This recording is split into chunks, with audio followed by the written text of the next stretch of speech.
राम राम भावांनो. तर आज महालक्ष्मी बसत्या ना, तर काय चला म्हणलं आपण मखरचे अँगल आणून टाकू म्हणलं बर का. तर काय मस्त मखरचे अँगल गिंगल आणले आणि ठेवून दिले.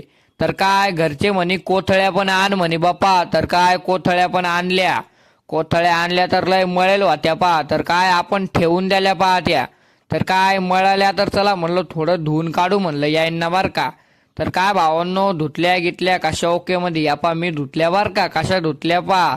तर काय भावांनो घरात आलो तर घरात काय आपल्या बाया लाडू करू लागल्या पा. ते काय कोणते रव्याचे लाडू आणि बेसनाचे लाडू करू लागल्या पा. ह्या पा कसे लाडू करू लागल्या. हे काय बेसनाचे रव्याचे लाडू करू लागल्या. तर आपण तर काय मखर टाकून घेऊ म्हणलं. तर आपण काय मखर टाकला बर का. तर चला आता डायरेक्ट तुम्हाला आपल्या महालक्ष्मी दाखवतो कशा बसल्या. तर पहा भावांनो कशा बसवल्या. तर कशा ओके मध्ये बसवल्या बर का. पहा तुम्हाला आवडल्या का पहा. एक नंबर.